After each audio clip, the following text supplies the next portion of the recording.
Waalaikumsalam warahmatullahi wabarakatuh. Bismillahirrahmanirrahim. Alhamdulillahirabbil alamin. Wassalatu wassalamu ala asrofil anbiya'i wal mursalin wa ala alihi washabihi ajmain. Amma ba'du. Yang terhormat Dewan Juri, hadirin rahimakumullah. Pada kesempatan ini izinkan saya Adhoifah untuk mengupas tema birrul walidain. Hadirin rahimakumullah. Adanya kita di dunia ini tak lepas dari kedua orang tua. Memang ada 3 orang di dunia ini tanpa kedua orang tua. Yang pertama, Nabi Adam alaihissalam langsung diciptakan oleh Allah SWT. Yang kedua, Ibu Hawa diciptakan oleh Allah SWT dari tulang rusuk Nabi Adam alaihissalam. Dan yang ketiga, Nabi Isa alaihissalam diciptakan oleh Allah SWT hanya dari seorang ibu tanpa ayah. Tapi kalau kita hidup di dunia ini pasti mempunyai ayah dan ibu. Betul? Hadirin rahimakumullah. Kalau adanya kita di dunia ini tak lepas dari kedua orang tua, lantas terus apa yang harus kita lakukan? Diam saja. Gipit, emang gue pikirin. Jangan gitu dong. Masa air susu dibalas air tuba? Allah SWT berfirman, Bismillahirrahmanirrahim. Wa wassaynal insana biwalidayhi husna. Artinya, aku Allah telah memberi wasiat kepada manusia untuk selalu berbuat baik kepada kedua orang tua. Quran surat Al-Ankabut ayat 8. Hadirin rahimakumullah. Allah, ini Allah yang memberi perintah kepada kita untuk selalu berbuat baik kepada kedua orang tua.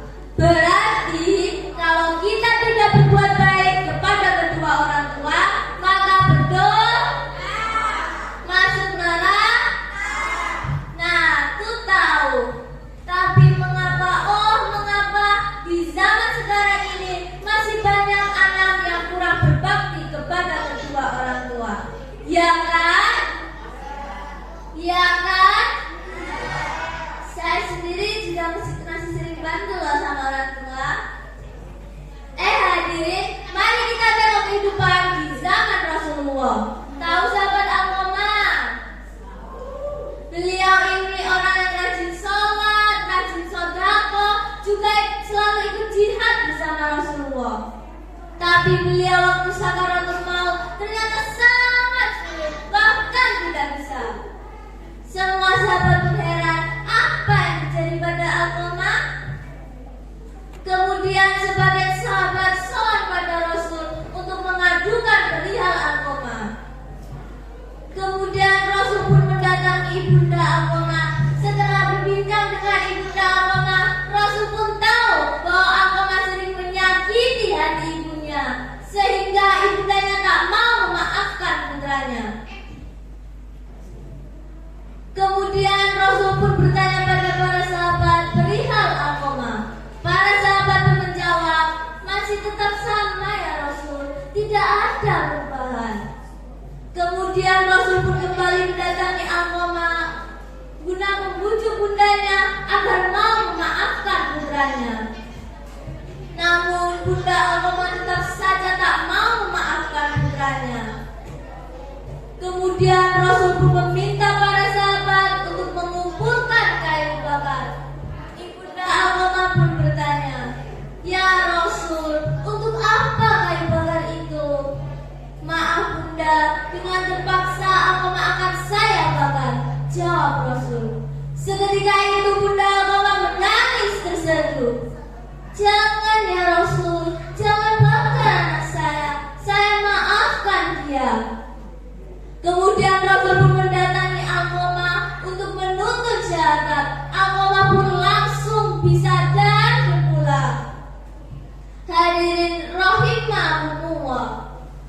Begitu berarti dan tingginya kedudukan orang tua dalam kehidupan kita. Bahkan kalau orang tua marah kepada kita, Allah pun akan murka kepada kita.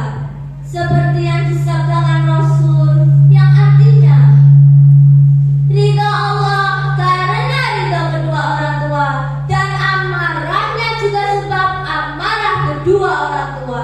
Akhrajahul Imam Tirmidzi. Tapi walaupun semarah-marahnya orang tua kepada kita, tetap saja tak akan tega kepada putranya sendiri. Bahkan apapun akan dia lakukan, sampai-sampai kita tak mampu membalasnya. Seperti dalam ketiga lagu yang arti ribuan kilo jalan yang engkau tempuh, lewati rintangan untuk aku anakmu. Ibuku sayang masih terus berjalan, walau tapak kaki penuh darah penuh nanah. Seperti udara kasih yang engkau berikan, tak mampu ku membalas ibu.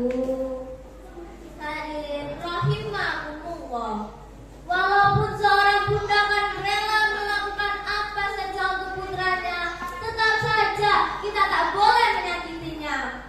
Karena Rasul telah bersabda yang artinya, dari sahabat Abi Hurairah radhiyallahu anhu berkata, seorang laki-laki datang pada Rasul lalu bertanya, "Ya Rasul, siapakah orang yang berhak aku baiki?" Rasul menjawab, "Ibumu." "Lalu siapa lagi Rasul?" Jawab Rasul, "Ibumu." "Lalu siapa lagi Rasul?"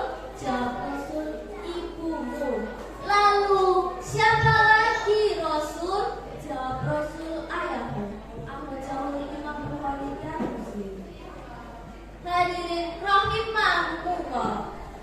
Kita harus berbuat baik kepada kedua orang tua, terutama ibu. Jangan sampai kita menyakitinya, apalagi durhaka kepadanya. Karena ibu yang telah mengandung, melahirkan, dan merawat kita. Apabila kita sampai menyakitinya, apalagi durhaka kepadanya, akan fatal akibatnya. Gak percaya? Pernah dengar legenda maling kundang kan?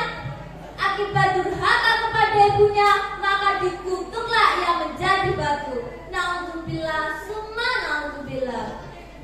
Hadirin, hanya ini yang saya bisa sampaikan. Apabila pedang melukai badan, mudah dicarilah obatnya. Tapi bila lisan melukai hati, hanya samudra maaflah yang dicari. Akhirul kalam. Wassalamualaikum warahmatullahi wabarakatuh. Waalaikumsalam warahmatullahi wabarakatuh.